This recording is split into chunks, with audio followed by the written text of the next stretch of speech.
여러분, 골로새서는 사도 바울이 로마의 감옥에서 골로새에 있는 교회에 보낸 편지입니다. 그래서 에베소서, 빌립보서, 빌레몬서와 함께 옥중 서신으로 불려집니다. 골로새가 도대체 어디에 있는 지역인가, 우리 지도를 한번 잠깐 보시면, 여러분, 지금의 터키의 서부 해안 도시를 따라서 바울이 전도 여행을 쭉 다니면서 세워진 교회들, 그 가운데 요한계시록에 보면 7교회를 특별히 향해서 또 사도 요한도 편지를 쓰고 있는 교회들이 다 그 지역의 중심으로 모여져 있습니다. 에베소 교회, 버가모 교회, 사대 교회, 빌라델비아 교회, 라오디게아 교회, 이런 교회들이 쭉 모여 있죠. 거기 보시면 라오디게아와 히에라볼리와 골로새, 이렇게 세 도시가 이렇게 모여져 있는 지역을 볼 수 있을 겁니다. 골로새 교회에 이렇게 동그라미가 쳐져 있는데, 에베소에서 한 내륙으로 동쪽으로 한 160km 정도 더 들어가면 골로새 도시가 나오게 됩니다. 특별히 이 골로새 교회는 사도 바울이 3차 전도 여행 중에 에베소 두란노 서원에서 오랫동안 복음을 전하고 말씀을 가르칠 때에 바울을 통해서 복음을 듣고 예수님의 신실한 제자가 된 에바브라가 고향인 골로새로 돌아가서 복음을 전하면서 세워진 교회로 보입니다. 그러다가 시간이 많이 흘러서 에바브라가 골로새 교회의 여러 가지 상황을 바울에게 전하고자 로마 감옥에 사로잡혀 있는 바울을 방문하게 됩니다. 그리고 바울은 골로새 교회 성도들의 소식을 듣게 되죠. 그리고 참 감사하게 됩니다. 그래서 두기고를 통해서 골로새 교회에 편지를 보낸 것이 바로 우리가 지금 읽고 있는 골로새서입니다. 그때가 AD 한 60년에서 62년 어간에 바울이 로마에서 이 골로새 교회에 쓴 편지가 전해지게 된 것으로 보이는데요. 그러니까 골로새 교회는 바울이 직접 자신이 가서 복음을 전함으로 세워진 교회가 아니었습니다. 그럼에도 신실한 에바브라, 자신을 통해서 그리스도인이 된 그 에바브라에게 복음을 전해 듣고 예수 그리스도를 자신의 구주로 영접한 그 성도들이 함께 그리스도의 몸으로 세워진 이 골로새 교회가 얼마나 주님을 향한 그 믿음이 신실하고 자신의 옆에 두신 그 형제 자매를 얼마나 주님께서 우리를 사랑하신 그 사랑의 깊이대로 사랑하는지, 또 그들이 하나님을 향해 갖고 있는 그 부활의 소망과 하나님의 나라에 대한 소망이 얼마나 견고한지, 그 신실함을 감사하지 않을 수 없다는 편지를 앞에서 쓰고 있습니다. 그러면서 오늘 읽은 9절 말씀에 그러므로 우리가 여러분의 소식을 들은 그날부터 우리도 여러분을 위하여 쉬지 않고 기도한다고 말합니다. 어쩌면 한 번도 본 적이 없는 성도들이었을 겁니다. 그리고 앞으로도 이 땅에서 그들을 만날 수 있을지 장담할 수 없는 성도들이었죠. 그래서 어쩌면 바울은 더욱더 하나님 앞에 골로새 교회를 향한 간절한 소원을 담아 하나님 앞에 기도하였을 겁니다. 그것은 바울 개인의 소원이 아니었죠. 지금 바울은 감옥에서 자신의 삶이 하나님께 순교의 제물로 드려질 날이 얼마 남지 않았음을 바라보았을 겁니다. 그러면서 이제 골로새 성도들을 위해 자신이 그들과 몸으로 함께하며 섬길 수 있는 기회가 이 땅에 주어지지 않을 수 있음을 생각하지 않았겠습니까? 그러니 그들을 위한 기도는 교회를 향한 주님의 애끓는 마음이었습니다. 주님의 소원일 수밖에 없었던 것입니다. 그래서 바울은 골로새에 있는 주님의 형제자매를 위해 여러분의 소식을 들은 그날부터 어떻게 기도했다고요? 쉬지 않고 기도한다고 말하고 있습니다. 이것은 교회에 편지하면서 그냥 의뢰하는 형식적인 인사말이 아니었습니다. 교회를 향한 깊은 사랑의 마음이 담겨있는 고백이죠. 이보다 더한 사랑이 어디 있겠습니까? 이보다 더한 섬김이 어디 있겠습니까? 여러분, 주님의 이름으로 저와 여러분이 누군가를 위해서 기도할 수 있는 것은 놀라운 축복이고 사실은 특권입니다. 아무나 그렇게 할 수 있는 것이 아니죠. 더욱이 얼굴과 얼굴을 마주대하며 함께 해왔던 자들도 아니라 교제권 밖의 성도들을 위해서, 특별히 여전히 신앙을 지키기 위해 오늘도 환난과 핍박과 고난 가운데 있는 그리스도의 피로 한몸된 교회를 향해 중보의 기도를 드릴 수 있다면 그보다 귀한 믿음은 없습니다. 왜냐하면 하나님은 오늘도 우리의 능력과 손길이 닿을 수 없는 그곳에서도 여전히 하나님은 주님의 교회를 지키시고 자신의 핏값을 다 지불하시고 사신 주의 백성을 거룩한 능력의 손으로 붙들고 있음을 정말 확신하는 자만이 기도할 수 있기 때문입니다. 여러분, 매주 주보에 선교 편지를 통해 우리는 기도 제목을 나눕니다. 오늘도 주보 맨 뒷면에 보시면 김성숙 선교사님 오스트리아에서 아프가니스탄, 우리 시리아, 또 많은 중동 지역에 흩어져 있는 난민들을 섬기는 사역을 하는 김성숙 선교사님의 기도 편지가 와 있습니다. 여러분, 이런 편지들을 여러분 나눌 때마다 그것을 마음을 기울여서 읽고 쉬지 않고 우리가 기도할 때 우린 비로소 그 편지에 담아 드러내신 아버지 하나님의 마음을 알게 됩니다. 그래서 이보다 더 하나님을 기쁘시게 하는 일은 없습니다. 9월 달이면 아프가니스탄에서 미군이 완전히 철수를 하게 됩니다. 지금 계속 들려오는 소식은 참 더 사실은 긴장과 염려와 또 아픈 소식들을 계속 듣게 되는데요. 아프가니스탄 땅에 지금 그 어느 때보다 더 사실은 폭탄 테러가 계속 이어지고 있고, 탈레반은 미군이 철수함과 동시에 자신들이 잃어버렸던 그 정권을 다시 되찾기 위해 지금 아주 더 강력하게 무장을 하고 오히려 지금 정권을 무너뜨리기 위해서 전면전을 하리라는 지금 뉴스 보도들이 계속 나오고 있습니다.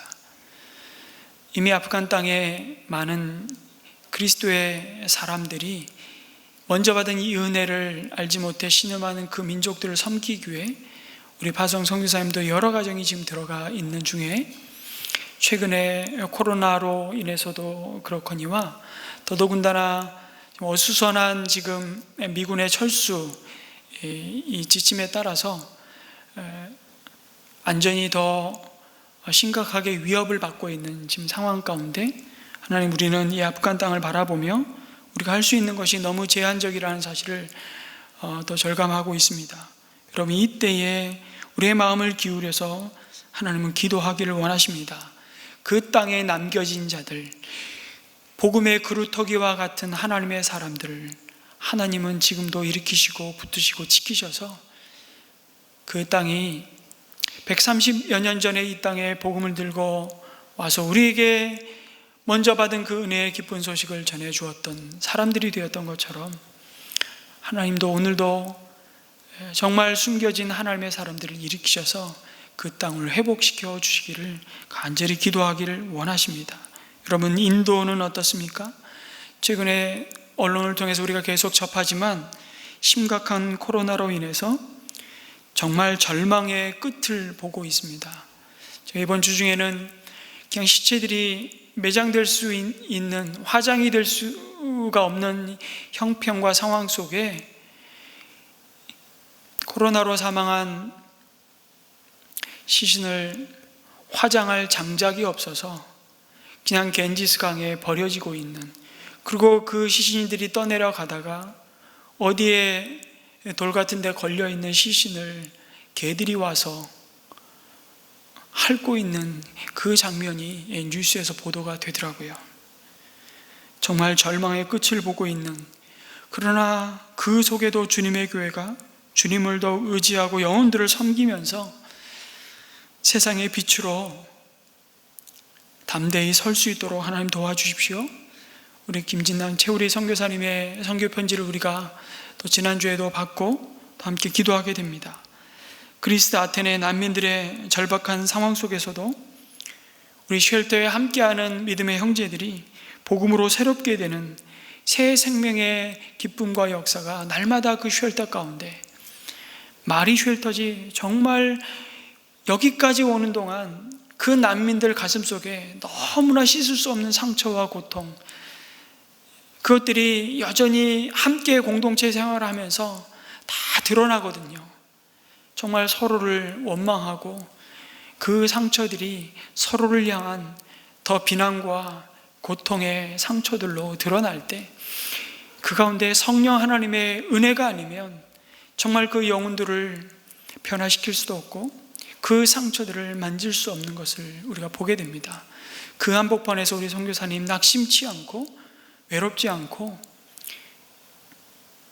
위축되지 않고 담대하게 하나님의 사랑으로 복음으로 그들을 섬겨갈 수 있는 날마다 새 힘을 공급하여 주시도록 우리가 기도할 때, 그 기도와 가운데 하나님은 오늘도 하나님의 나라가 그 땅 가운데 영광스럽게 이루어지는 그 은혜를 우리가 보기를 원한다. 지금 사도 바울이 골로새 교회를 향해서 기도한다라고 할 때 그 마음, 그 심정으로 지금 바울은 하나님 앞에 한 번도 일면식 보지 못했던 그 성도들을 위해서 기도의 자리를 지키고 있는 겁니다. 여러분, 터키의 난민교회들을 생각해 주십시오. 사역자들이, 특별히 터키에는 우리 난민의 신분으로 터키에 와서 이란, 특별히 시리아, 또 심지어는 애굽의 그리스도인들이 자원해서 헌신하여서 난민들을 섬기겠다고 주님의 교회를 섬기고 있습니다. 그들이 난민이었지만 그리스도의 생명의 복음을 듣게 되고 그 난민 가운데 정말 자기 인생에 정말 새로운 어떤 삶의 희망을 찾아서 유럽으로 왔지만 정말 그들에게 희망은 예수 그리스도의 이름임을 알게 되고 복음을 듣게 되고 그리스도인이 되었던 이 복음, 이 희망, 이 소망을 우리가 전할 수만 있다면 또 다른 어떤 우리에게 기쁨이 있겠느냐. 그 믿음과 소망을 가지고 난민을 섬기는 교회들이 일어나고 있습니다. 이 부흥의 때에 하나님께서 우리 공동체를 함께 사용하셔서 이 거룩한 하나님의 복음의 역사 가운데 우리가 기도할 때 하나님은 이 기도 가운데 오늘도 놀랍게 일하시는 그 은혜를 우리가 맛보기를 원한다, 이렇게 말씀하고 계십니다. 우리가 구원의 복음을 들어야 할 우리 VIP 영혼들의 그 이름을 이렇게 여러분 주보를 통해서 함께 나누는 이유가 무엇입니까? 여러분, 그 이름 난 한 번도 보지 않은 분들이지만 그러나 그 이름을 부르고 그 이름을 하나님 앞에 올려드릴 때 하나님은 그 형편과 상황 가운데 우리는 그 형편과 상황을 다 알지 못하지만 하나님 오늘도 놀랍게 일하고 계시고 그 마음을 만지시고 움직이시고 계심을 우리는 믿기에 우리는 중보기도로 하나님 앞에 올려드리는 것입니다. 여러분, 이렇게 기도할 때 비로소 우리가 깨닫는 것이 있습니다. 오늘 먼저 나에게 주어진 구원의 은혜가 바로 누군가의 간절한 기도와 섬김의 열매였다는 것을 확인하게 되는 것이죠. 그러면서 우리가 바로 이 은혜의, 이 사랑의 빚진 자임을 고백하지 않을 수 없다는 것을 알게 됩니다. 여러분, 기도는 가장 영광스러운 사역입니다. 기도 그 자체가 하나님의 뜻과 소원을 이루어드리는 가장 강력한 하나님이 기쁘게 받으시는 성도의 헌신이요 부르심이라는 것을 사도 바울은 그가 가는 곳마다 확인해 주셨습니다. 한 사람이 십자가의 복음을 받아들이고 그가 하나님 없이 살아왔던 흑암의 가운데 신음하던 그 영혼이 그 삶을 돌이켜서 예수님만이 온 세상의 구주이시며 그분이 곧 나의 주이심을 고백하고 자신이 바로 하나님께서 베푸시는 죄사함의 은혜가 필요한 자의 죄인임을 고백하는 일은요, 절대로 사람의 힘과 지혜로, 사람의 의지로 이루어질 수 없는 일임을 우리는 보게 됩니다. 그것을 철저히 고백하는 자리가 바로 기도입니다. 그래서 바울은 늘 기도했다. 자신이 복음을 전하고 흠도 티도 없는 영광스러운 주님의 몸된 교회로 세워진 교회뿐만 아니라 이렇게 자신에게 복음을 듣고 또 전도자가 되어서 교회를 개척하고 세웠던 그 교회들을 향해서 끊임없이 쉬지 않고 기도했을 뿐만 아니라 늘 바울의 교회를 향한 편지 말미에는 자신을 위해서 기도해달라고 부탁하고 있는 겁니다. 기도하는 사람은 기도 부탁을 하는 사람이에요. 그래서 자신의 마음을 담대하게 하셔서 내가 복음을 이 전할 기회에 이 복음을 하나님 전할 수 있게 그 길을 열어주시고 만나야 될 사람을 만나게 하시고 하는 그 모든 복음의 회방으로부터 나를 지키시고 보호하여 주시도록 늘 그 교회 성도들에게 자신의 형편과 처지를 기도 부탁하고 있는 바울의 모습을 보게 됩니다. 제가 주중에 지난주에 잠깐 말씀드렸던 은퇴하신 선교사님을 만나고 참 귀한 교제의 시간을 함께 식사하면서 나누었던 이야기를 잠깐 드리고 싶습니다. 제가 이 선교사님 성함을 말씀드릴 수 없는 이유를 보안 때문에 좀 양해를 구하면서, 이 선교사님은 지금 71세신데요 제가 만나고 나서 제가 서재에 가만히 앉아 있는데 하나님이 이런 마음을 주시는 거예요. 나도 이분처럼 참 은퇴 이후의 삶을 이렇게 들을 수만 있다면 이보다 더 기쁘고 감사한 일은 없겠다 싶은 마음이 밀려왔습니다.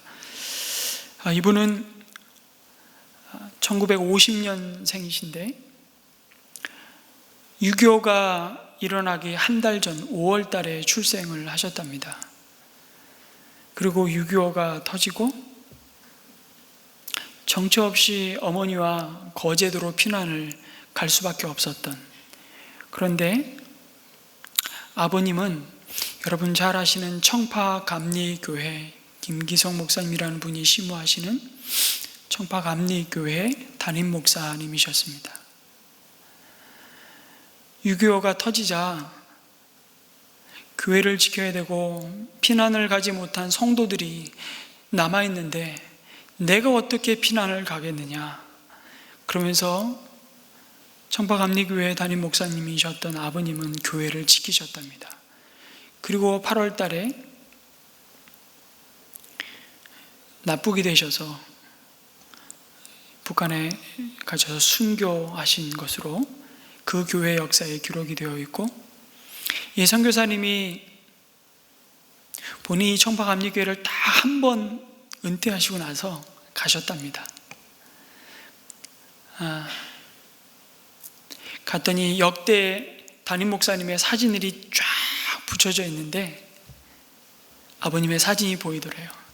그래서 담임 목사님에게 어떻게 오셨냐고 묻길래 사실은 저분이 저의 아버님입니다 라고 말씀을 드렸더니 너무 다들 깜짝 놀라면서 왜 이제야 오셨냐고. 그런데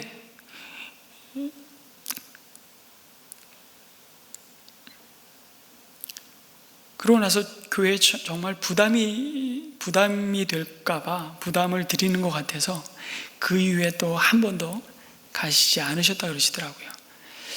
거제도로 어머니와 함께 피난을 가고 본인은 자기 기억에 아버님의 얼굴이 전혀 기억할 수 없는 분이시죠.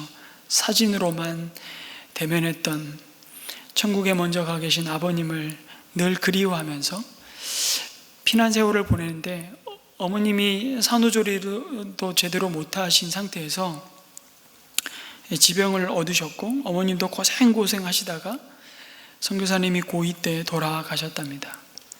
천하의 고아로 얼마나 그 마음이 외롭고 고단했겠습니까? 긴 방황의 세월을 보내고 정말 교회는 그냥 나갔지만 자신은 예수 그리스도에 대해서 마음이 다친 채로 34살이 되도록 하나님 앞에 깊은 마음의 상처를 갖고 있었던 것 같습니다. 34살이 되어서야 자신이 용서받아야 할 죄인임을 하나님 앞에 고백하게 되고, 자기 안에 오신 성령 하나님이 지나온 세월 동안 자신이 하나님 앞에 지은 모든 죄를 마치 스크린처럼, 스크린 하나가 이렇게 떠오르면 그 죄를 회개하면 또 다른 스크린이 내려오고 또 다른 스크린이 내려오고 밤새도록 회개의 시간을 보내고 주님을 인격적으로 만나게 되었다고, 그 전과 그 이후의 삶이 너무나도 다른 삶을 살게 되었다고, 그렇게 주님께 자신은 돌아왔다고. 그리고 이분이 대기업 효성그룹을 다니셨는데 그렇게 헌신을 하고 본인이 모퉁이돌 선교회 제1호 선교사로 홍콩에 파송을 받았답니다. 그리고 홍콩에서 하나님께서 사역의 문을 열어주셨는데, 공교롭게도 홍콩과 붙어있는 광저우에 북한에서 온 화교의 자녀들을, 그 유학생으로 온 자녀들을 섬기다가 그 유학생 중에 자신을 통해서 복음을 듣고 그리스도인이 된 한 형제가, 선교사님, 저는 저 동북 삼성 저 북쪽 끝에 있는 이 D족을 섬기기 위해서, 제가 이름을 말씀 못 드리겠습니다. 그냥 D족이라고 하겠습니다. 이 D족을 섬기기 위해서 저는 헌신하겠습니다. 그러더라는 거예요. 이제 갓 그리스도인이 된 형제가 그렇게 하나님 앞에 자신을 구별하여 드리는 그것에 이 선교사님이 도전을 받고, 아니야, 내가 먼저 갈게. 그리고 자신이 하나님 앞에 선포하고, 자기는 홍콩에 지금 아내와 가족이 와 있는데 무작정 그냥 하얼빈의 비행기표 티켓 끊고 그냥 간 겁니다. 무작정 하나님의 부르심에 순종하고 정말 기도하는 것밖에 없었답니다. 그런데 하나의 놀라운 일이 그때부터 시작이 되는데, 공항에서 이게 영어도 안 되고, 그 당시만 해도 중국 공항에 여러분 영어 할 수 있는 사람이 많지 않았습니다. 제가 1999년도에 연기를 갈 때도요, 공항에서 영어로 소통이 안 돼요. 호텔에 가서 모닝콜을 해달라고 하는데 그 이야기를 못 알아듣더라고요. 호텔에서.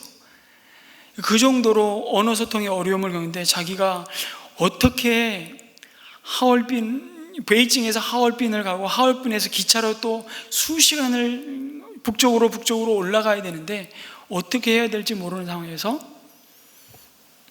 사람을 만나게 돼요. 그 사람이 D족이었고, 그 사람이 그 종족에 이 선교사님이 가셔서 가정에 첫 예배를 드리게 된 그리스도인이 되고 처소가 되었던 사람이었습니다.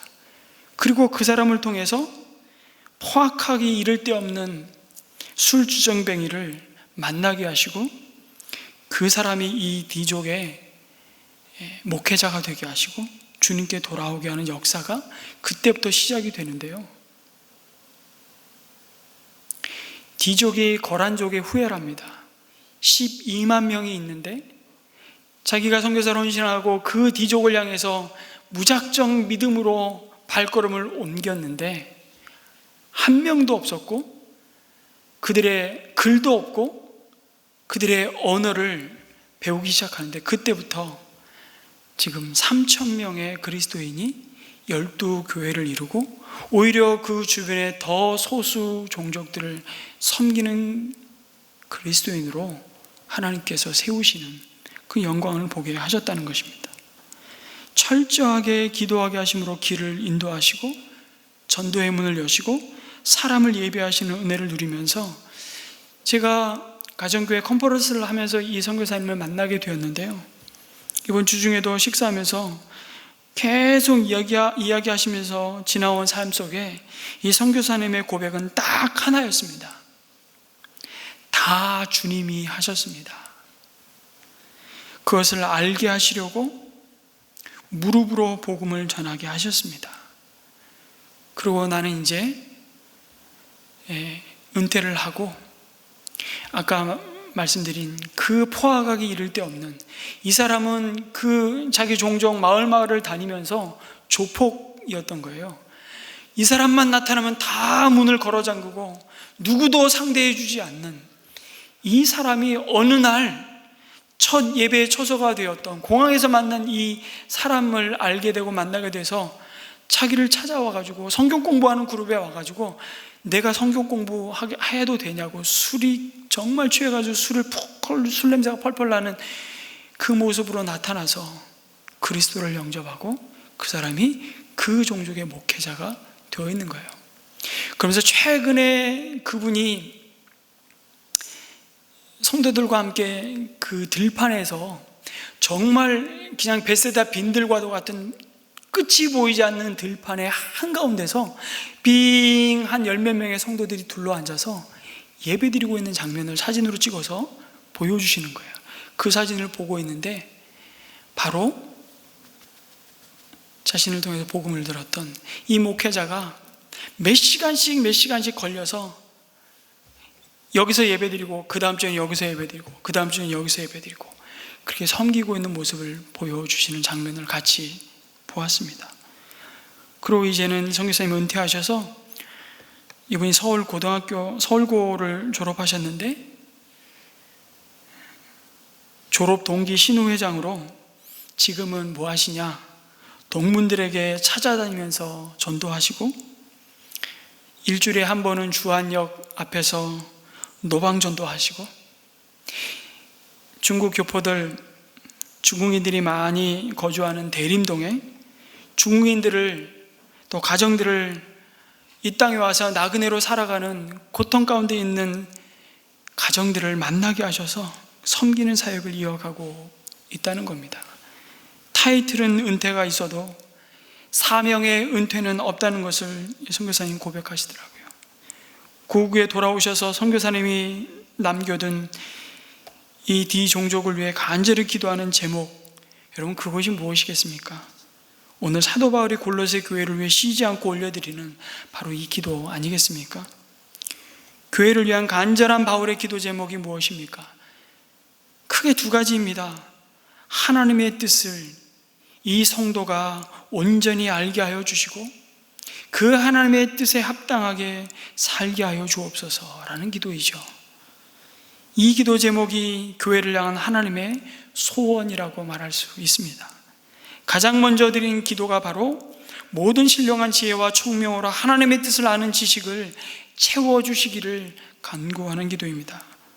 여러분, 바울 사도는 골로새 교회 성도들이 신령한 지혜와 총명을 통해서 하나님의 뜻을 바르게 분별하기를 원했습니다.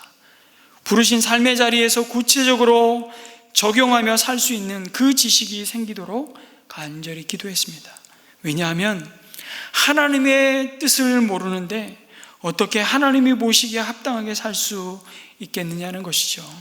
하나님의 뜻도 모르는데 어떻게 하나님의 마음에 들게 살 수 있느냐는 것입니다. 그것은 경우에 맞지 않는 것이죠. 지도가 없는데 길을 나서는 것과 같습니다. 맨 땅에 헤딩하는 것이죠. 그것은 자기 기쁨과 만족을 위해서 혹은 자신의 두려움과 불안을 달래기 위해서 종교 생활을 교양의 수준으로 할 수 있을지는 모르지만 하나님을 범사에 기쁘시게 하고 하나님의 선한 일에 열매 맺는 삶은 살 수 없기 때문입니다. 여러분, 부모의 마음을 모르는데 어떻게 부모를 기쁘게 할 수 있겠습니까? 똑같은 것입니다.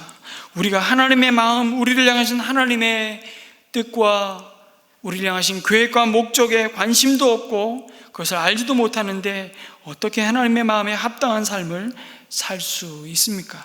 그래서 사도 바울이 골로새 교회를 향해, 아니 이 땅의 모든 교회인 저와 여러분을 향해 먼저 기도해야 할 제목이 있다면 모든 신령한 지혜와 총명으로, 다시 말하면 하나님의 입에서 나온 말씀으로 그 말씀을 통하여 하나님의 선하시고 기뻐하시고 온전하신 뜻이 무엇인지 분별하게 해달라고 기도하는 것입니다. 하나님의 뜻을 아는 그 지식으로 충만하게 하여 주옵소서라고 기도하는 것이죠. 여러분, 여기 채워주시기를 간구합니다.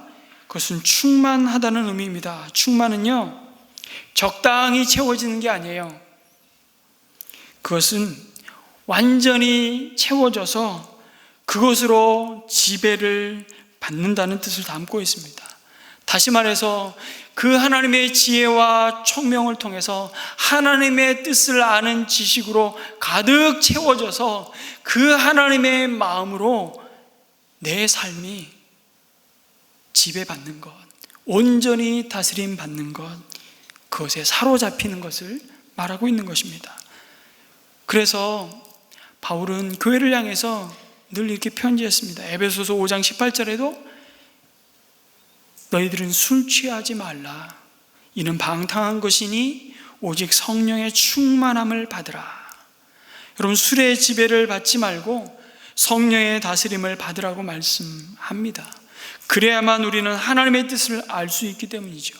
그래야만 우리는 하나님의 선하시고 기뻐하시며 온전하신 뜻이 무엇인지를 분별할 수 있습니다.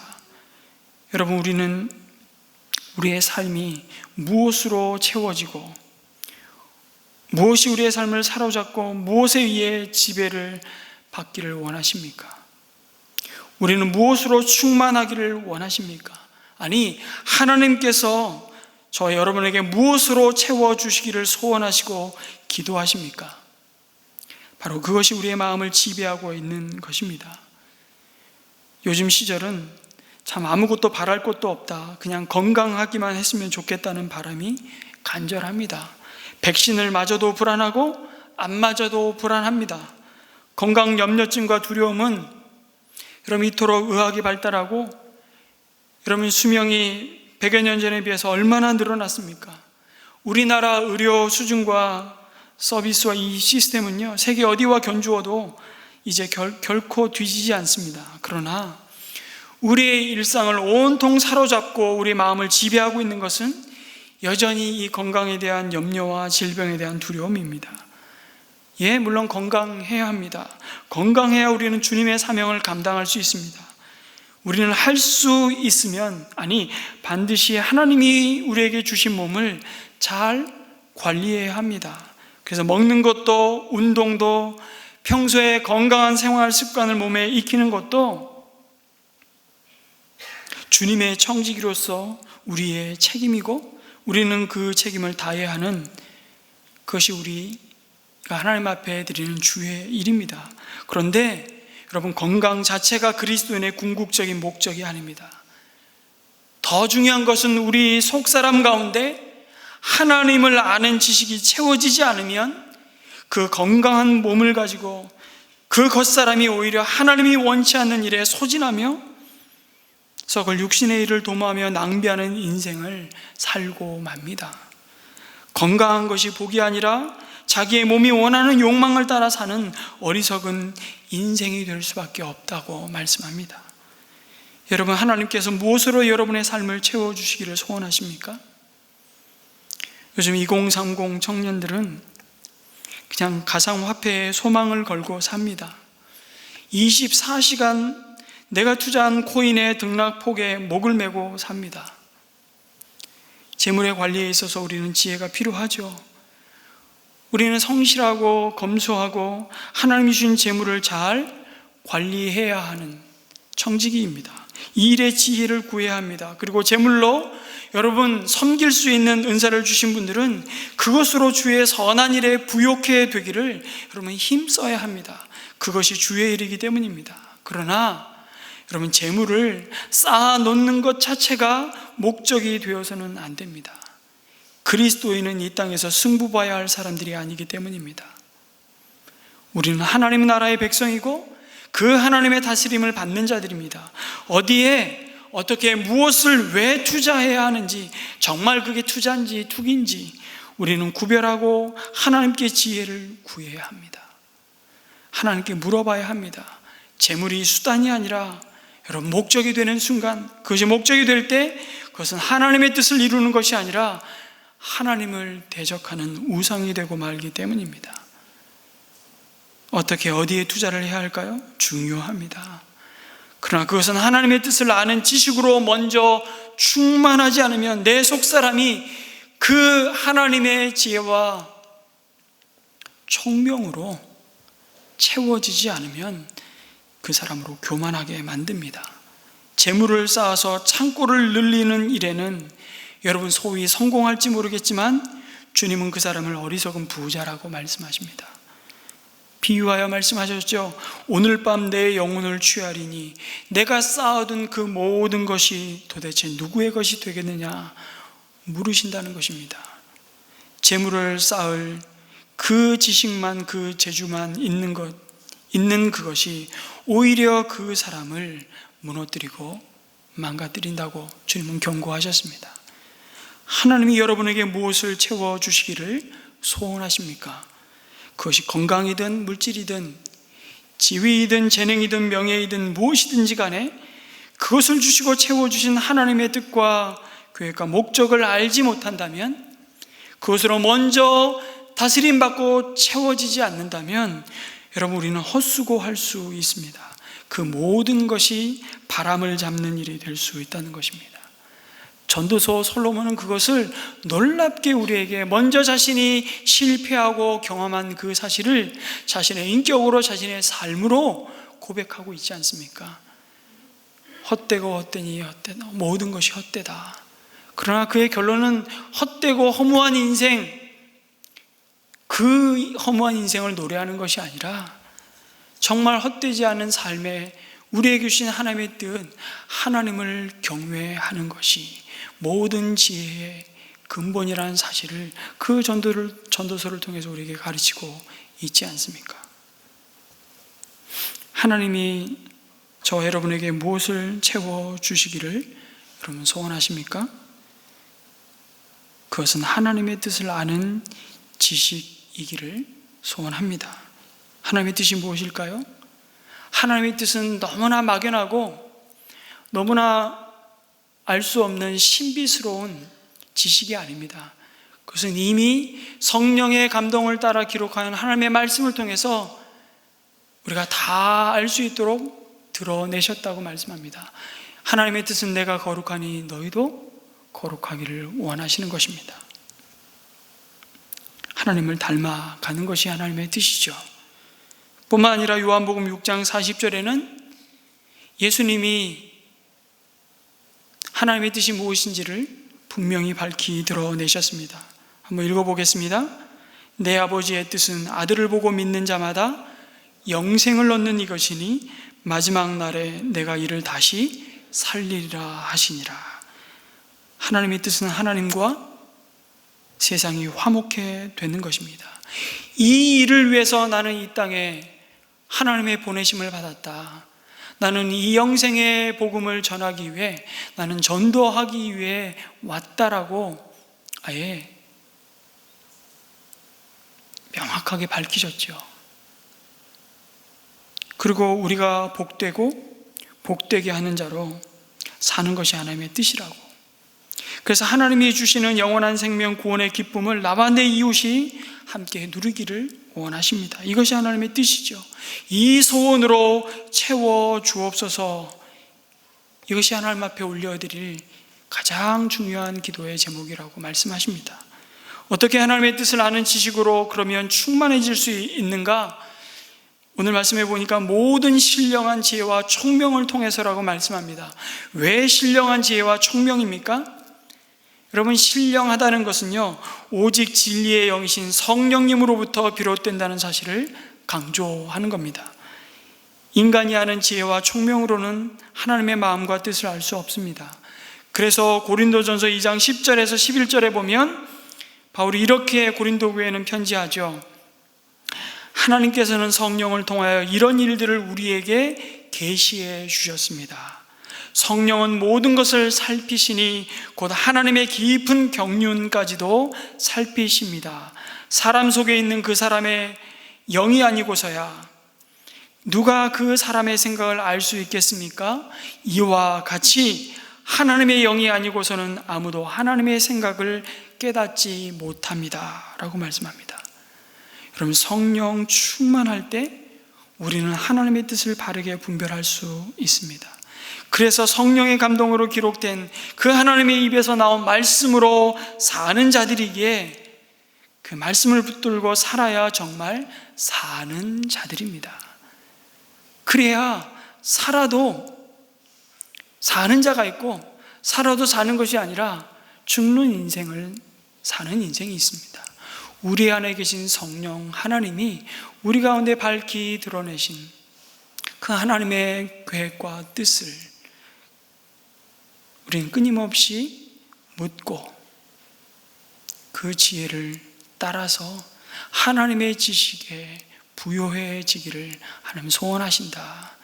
그럴 때 그 하나님의 지식으로, 하나님을 아는 지식으로 채워진 그 인생이 하나님 앞에 합당한 삶을, 하나님이 보시기에 기쁘시게 할 만한 삶을 살게 될 것이라고 말씀합니다. 하나님이 보시기에 합당한 삶, 그 삶은 하나님의 뜻을 아는 지식과 행함이 결국 일치되는 삶입니다. 주님께 합당하게 산다는 것이 무슨 뜻입니까? 주님의 마음에 들도록 산다는 것이죠. 그렇게 살 때 그 삶은 모든 일에서 하나님을 기쁘게 해드리는 삶이 될 것입니다. 예수님도 산상수훈의 마지막에 이것을 강조하셨습니다. 마태복음 7장 24절에 같이 한번 읽을까요? 시작. 그러므로 내 말을 듣고 그대로 행하는 사람은 반석 위에다 자기 집을 지은 슬기로운 사람과 같다고 할 것이다. 아멘. 그리고 주님께 합당하게 살아감으로 하나님을 기쁘시게 하는 구체적인 삶의 모습을 그 이후에 말씀해 주고 있습니다. 하나님의 뜻을 붙잡고 그 뜻에 따라 행할 때 모든 선한 일에서 열매 맺는 삶이 될 것이라고 말씀하죠. 무엇을 하나님이 기뻐하시는 열매로 남겨놓고 여러분은 하나님 앞에 가시겠습니까? 모든 선한 일에서 열매 맺기를 축복합니다.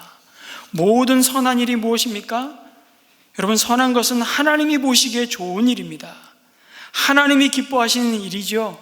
아무리 사람이 기뻐하고 부러워하고 칭송하고 사람들이 온 마음과 힘을 다해 정성을 쏟는 일이라도 하나님이 보실 때 기쁨이 되고 내가 보니 참 좋다라고 말씀하시지 않으면 헛된 일입니다. 영원할 수 없는 겁니다.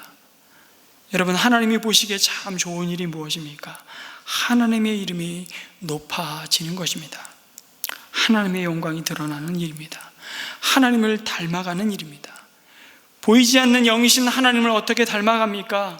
그래서 골로새서에서 바울은 예수님을 바라보라고 말씀하십니다. 보이지 않는 하나님의 형상으로 오신 예수님이 이 땅에 오셔서 행하시고 보여주셨던 그 삶을 닮아가기를 소원합니다. 너희들이 기도해야 할 제목이라고 말씀하시죠. 여러분, 그래서 바울이 이 교회를 향한 하나님의 소원과 기도의 제목은 두 가지예요. 사실은 하나님, 이 땅에 예수님을 보내주셔서 우리를 위해 예수님이 행하셨던 그 사역, 영혼 구원하시고 하나님이 약속하신 그 영생을 얻게 하는 이 구원의 기쁜 소식을 전하는, 예수님이 하셨던 그 사역을 우리가 이어가는 삶을 살게 하시고, 예수님이 이 땅에 오셔서 드러내 보여주신, 아니 친히 사셨던 하나님의 모습, 하나님의 성품, 그 예수님의 성품을 닮아가게 하여 주옵소서. 두 가지예요. 그런데 이게 내 힘으로 됩니까? 내 노력으로 됩니까? 안 됩니다. 우리가 할 수 있는 일은 딱 이거 하나입니다. 열매 맺게 하기를 원한다 그러지만 우리가 열매 맺는 게 아니에요. 요한복음 15장에 보면 주님은 뭐라 말씀하시죠? 포도나무에 붙어 있으라고 하십니다. 우리가 하는 노력은요, 열매 맺으려고 하는 노력이 아니고 예수님께 붙어 있으려는 노력을 하셔야 됩니다. 그게 뭐예요? 오늘 기도 제목처럼 모든 신령한 지혜와 총명으로,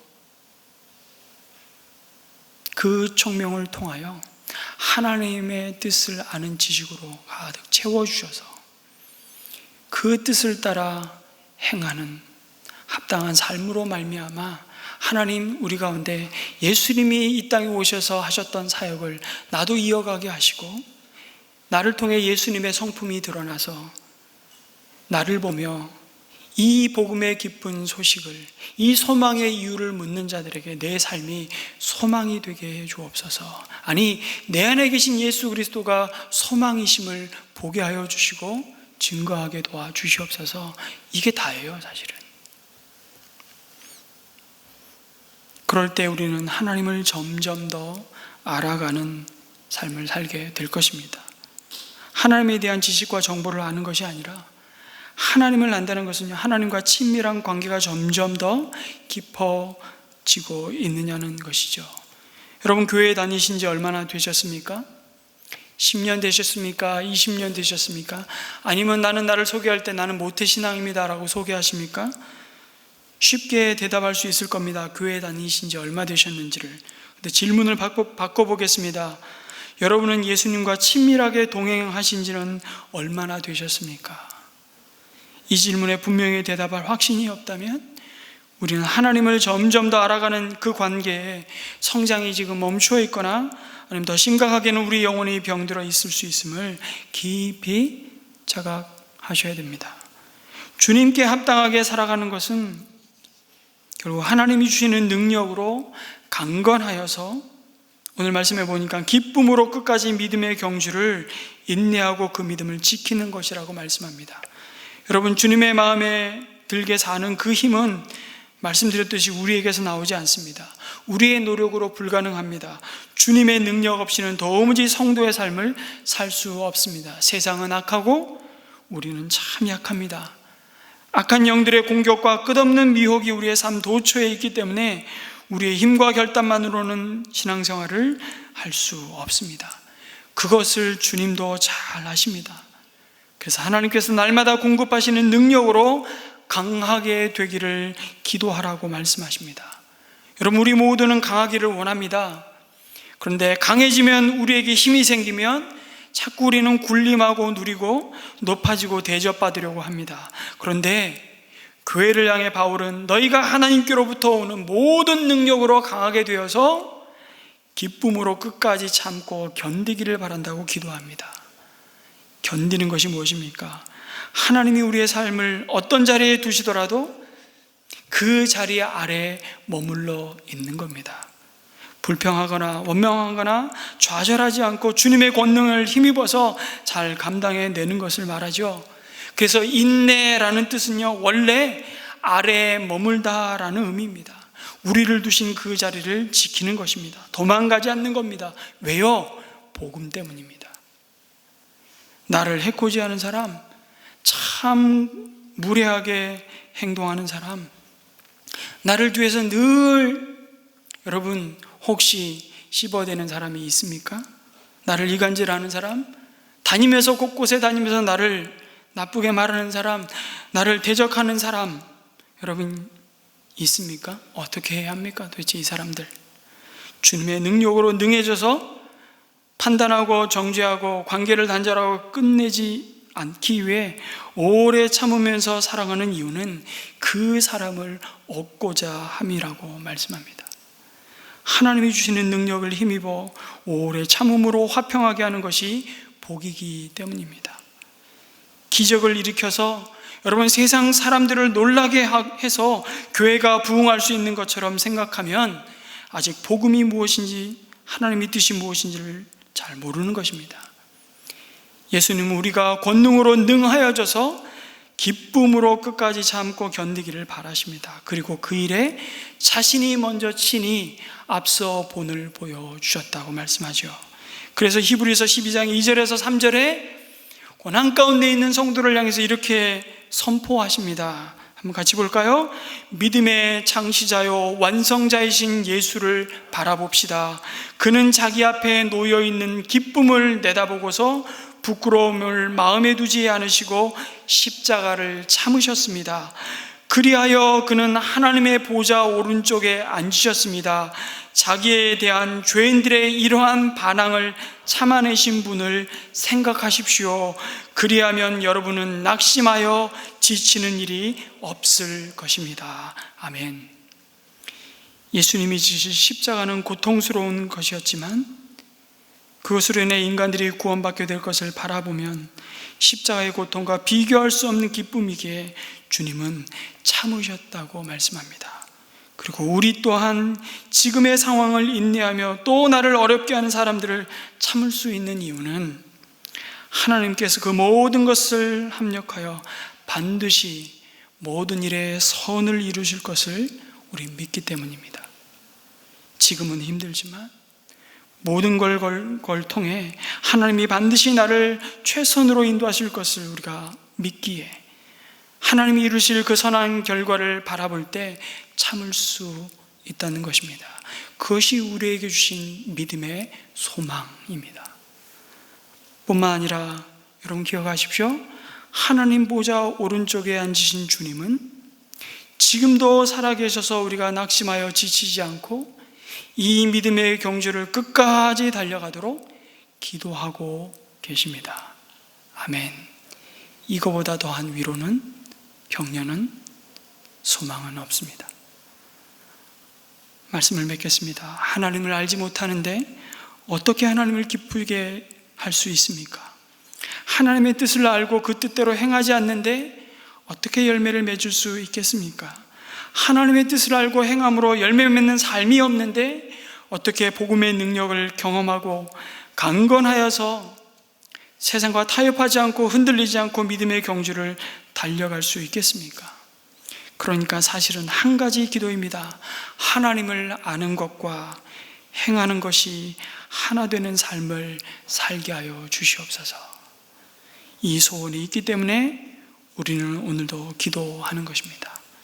우리의 소원이 교회를 향한 하나님의 소원이기를 기대합니다. 이 일을 이루어드리는 기도의 사람이 되시기를 주님의 이름으로 축원합니다. 아멘.